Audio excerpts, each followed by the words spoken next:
मेरठ में करोड़ों की प्रॉपर्टी के लिए गैंगस्टर ने पुलिस के साथ गठजोड़ करके फर्जी मुकदमे की साजिश रच डाली। गैंगस्टर के इशारे पर एक भाई ने खुद पर ही हमला कराकर दूसरे पक्ष को गिरफ्तार करा दिया और फर्जी मुकदमे में आरोपियों को जेल भिजवाकर उनकी करोड़ों की जमीन पर कब्जा कर लिया। यह खुलासा मेरठ पुलिस ने किया है। पुलिस ने इस मामले में अब अपने ही इंस्पेक्टर और दारोगा पर मिसकंडक्ट की कार्यवाही की है। साथ ही गैंगस्टर यशपाल तोमर प्रदेश स्तर को भूमाफिया चिन्हित कराकर करीब 153 करोड़ की संपत्ति को जब्त करा ली गई है। मेरठ और हरिद्वार पुलिस की साझा कार्रवाई ने पुलिस में भ्रष्टाचार और अपराधियों के साथ गठजोड़ की पोल खोल दी। पेश है खाकी पर कलंक की एक रिपोर्ट। 9 नवंबर 2020 को मेरठ के बिजली बम्बा बाईपास पर पुलिस दिल्ली के कारोबारी गिरधर लाल चावला और उनके चालक को स्कूटी सवार हमलावरों ने गोली मार दी। गिरधारी लाल के बेटे की तरफ से प्रॉपर्टी विवाद में अपने ही चाचा व अन्य पर हमले का आरोप लगाते हुए मुकदमा दर्ज कराया गया, जिसमें आधा दर्जन लोगों को नामजद कराया गया। इस मामले में पुलिस ने चार्जशीट लगा दी और आरोपियों को जेल भिजवा दिया, जिसके बाद सितंबर 2021 में प्रतिवादियों ने एसएसपी मेरठ से पूरे मामले में शिकायत की। तत्कालीन आरोपियों माने तो पुलिस और गैंगस्टर ने मिलकर फर्जी ढंग से उन्हें जेल भिजवा दिया। पुलिस अधिकारियों ने जब इस मामले में छानबीन की तो मामला करोड़ों की विवादित जमीन पर कब्जे का सामने आया। पुलिस अधिकारियों के मुताबिक यशपाल तोमर फर्जी मुकदमे कराने वालों का गैंग चलाता है, जिसमें कई शूटर भी शामिल हैं। जमीन कब्जाने के लिए फर्जी मुकदमे लगवाना, हमले करवाना और हनी ट्रैप में फंसाने जैसे काम इस गिरोह द्वारा किए जाते हैं। पूर्व में भी कई जमीनी इस तर्ज पर कब्जाई जा चुकी है। इतना ही नहीं, इस गैंग का नेटवर्क पश्चिम उत्तर प्रदेश में ही नहीं बल्कि उत्तराखंड में भी फैला है।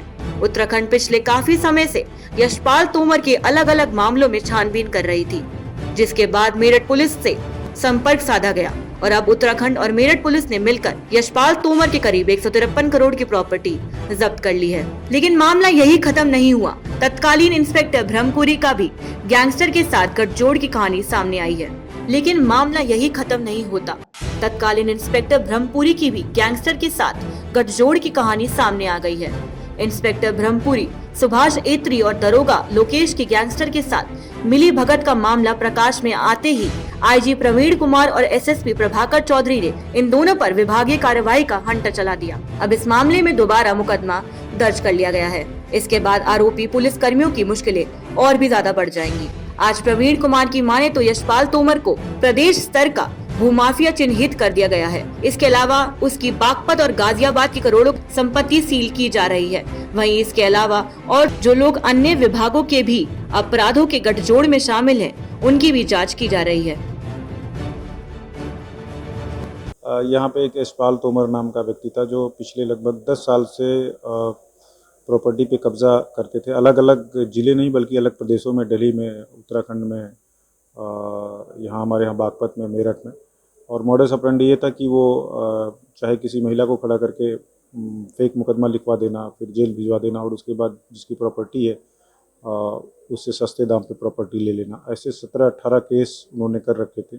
मेरठ में भी इस तरह का एक केस था जिसमें मुकदमा लिखा के दिल्ली में प्रॉपर्टी जब्त ली गई थी और उसमें पूरी जांच कराई गई, जिसमें जो है वो उसका मिलीभगत पाया गया।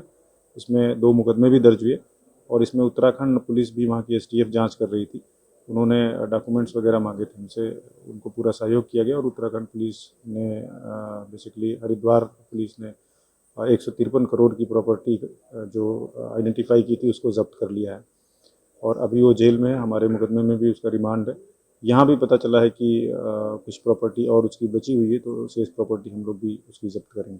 आप ही का एक दरोगा और इंस्पेक्टर इसमें इन्वॉल्व हुआ, आप ही की जांच में खुलासा हुआ, क्या मिसकंडक्ट देकर पीछा छूट जाएगा?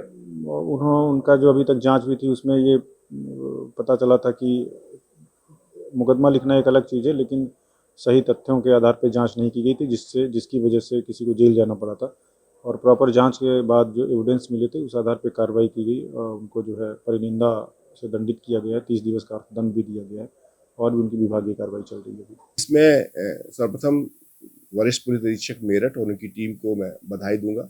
उन्होंने बहुत अच्छी तरीके से एक ऐसा व्यक्ति जिसने कुछ वर्षों में अकूत संपदा अर्जित करने में सफलता प्राप्त की है, ये निकेन प्रकारेण जो विवादित संपत्तियों में पढ़ करके उन पर कब्जा करना और उन पर धीमे धीमे करके जिसे कहते हैं साम दंड, हर तरह की तकनीक लगा करके इसने किया है आपराधिक मंतव्यों से।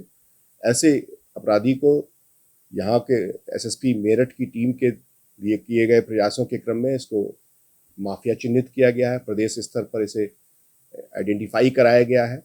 उस बेसिस पर यहाँ पे कार्रवाइयाँ की गई हैं और इस एसएसपी मेरठ और उनकी टीम के द्वारा दिए गए इनपुट के आधार पर इसकी 153 करोड़ की प्रॉपर्टी अटैच की गई है, जिसमें उत्तर प्रदेश की और उत्तरांचल दोनों की प्रॉपर्टियाँ शामिल हैं।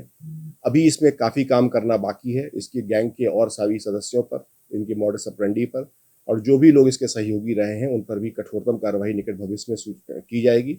और ऐसे लोग जो इस तरह से ज़मीन पर कब्जा करने की प्रयत्न करते हैं, शासन की मंशा है कि ऐसे लोगों पर कठोरतम कार्रवाई की जाए। भविष्य में भी इन पर जीरो टॉलरेंस पॉलिसी रखते हुए हम कठोरतम कार्रवाई सुनिश्चित करेंगे और ऐसी सारी प्रॉपर्टियां जो ऐसे अपराधियों के पास में हैं उनको जब्त करा करके उनके राज्य सरकार के पक्ष में कराई जाएगी।